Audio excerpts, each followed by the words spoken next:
দর্শক বন্ধুরা, সহজ ভাষায় ধর্মকথার এই নতুন পর্বে আপনাদের সকলকে জানাই সুস্বাগতম।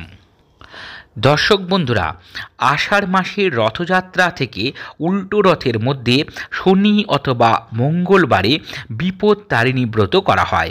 ব্রতের আগের দিন ব্রতীকে নিরামিষ আহার গ্রহণ করতে হয়। এই ব্রততে 9 প্রকারের ফল দিয়ে পুজো করার নিয়ম আছে। এছাড়া 9 রকমের মিষ্টিও প্রদান করতে পারেন। দর্শক বন্ধুরা, বিপত্তারিণী পুজোতে লাল ডোরের বাঁধার নিয়ম আছে। এই লাল ডোর 13টা গিট দিয়ে আপনাদের প্রস্তুত করে নিতে হবে। বন্ধুরা, স্ত্রীলোক হলে এই ডোর বাম হাতে এবং পুরুষ মানুষ হলে দক্ষিণ হস্তে পুজোর পর ধারণ করবেন।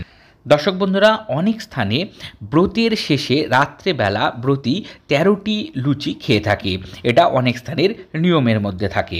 বন্ধুরা, আজকে সহজ ভাষায় ধর্মকথায় আমরা জেনে নেব বিপত্তারিণী ব্রতের ব্রতকথা। দর্শক বন্ধুরা, বিপত্তারিণীর এই ব্রতকথা অবশ্যই ব্রতীকে শুনতে হবে এবং এই ব্রতকথা শোনার সময় আপনারা হাতে দূর্বা এবং ফুল অবশ্যই নিয়ে নেবেন এবং ব্রতকথা শোনার পরে সেই দূর্বা এবং ফুল মায়ের চরণে অর্পণ করে দিন। বিপত্তারিণী ব্রতকথা। একদিন মহামুনি নারদ পৃথিবী ভ্রমণ করতে করতে করতোয়া নদী তীরে উপস্থিত হইলেন। দেখিলেন সেই স্থানে 10-12টি স্ত্রীলোক মিলিয়া দেবী শ্রী দুর্গার পূজা করিতেছিলেন এবং কেহ বা দেবী দুর্গার অষ্টোত্তর শতনাম পাঠ করিতেছিলেন। স্ত্রীলোকেরা মহামুনি নারদকে জিজ্ঞাসা করিলেন, মা দুর্গার বিপত্তারিণী নাম কেন হইল, তাহা বিশদভাবে আমাদের নিকট বলুন। মহামুনি নারদ বলিলেন, মা, তোমরা সকলে শ্রবণ করো। মা দুর্গার বিপত্তারিণী নাম কেন হইল আমি তাহা বলিতেছি। সুরাসুরগণ যখন সমুদ্র মন্থন করেন তখন সমুদ্র হইতে কালকূট বিষ উঠেছিল। সেই কালে মহাদেব শ্রী দুর্গার নাম স্মরণ করিয়া সেই বিষ পান করেন। সেই বিপদ হইতে দুর্গা শিবকে রক্ষা করিয়াছিলেন বলিয়া দেবীর নাম বিপত্তারিণী হয়েছে। এ সম্বন্ধে আরও একটি কথা প্রচলিত আছে। গোষ্ঠে যাইবার কালে মা যশোদা শ্রীকৃষ্ণের হস্তে দুর্গানাম স্মরণ করিয়া রক্ষা কবচ বাঁধিয়া দিতেন, যাহাতে শ্রীকৃষ্ণের কোনো বিপদ না ঘটে। শ্রীকৃষ্ণ যদি কখনো বিপদে পড়িতেন তখন তিনি মা দুর্গাকে স্মরণ করিয়া সেই সকল বিপদ হইতে উদ্ধার হইতেন। এমনকি তিনি দুর্গা দুর্গা বলিয়া কালীদহে ঝাঁপ দিয়া কালিয়াকে দমন করিয়াছিলেন।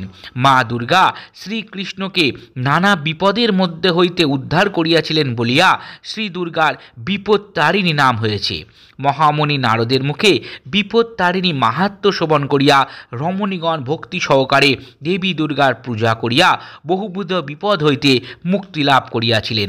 অথ বিপত্তারিণী ব্রত সমাপ্ত। দর্শক বন্ধুরা, আমরা শুনলাম বিপত্তারিণী ব্রতকথা।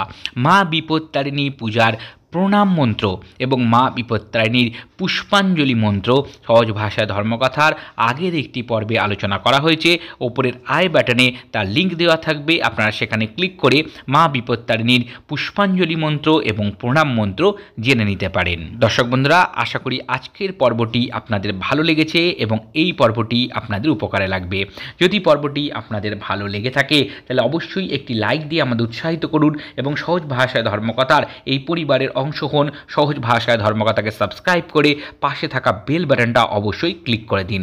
দর্শক বন্ধুরা, আমাদের একটি ফেসবুক পেজ আছে সহজ ভাষায় ধর্মকথা, ওখানে একটা লাইক দিয়ে রাখুন। হিন্দু ধর্মশাস্ত্রের বিভিন্ন বিষয় মন্ত্রতন্ত্র ওখানে নিয়মিত আলোচনা হয়ে থাকে। সকলে ভালো থাকবেন, সুস্থ থাকবেন। বিপত্তারিণী দেবীর কৃপা আশীর্বাদ সকলের ওপরে বর্ষিত হোক, এই শুভ কামনা নিয়ে আজকের মতন বিদায় নিচ্ছি। জয় মা বিপত্তারিণী।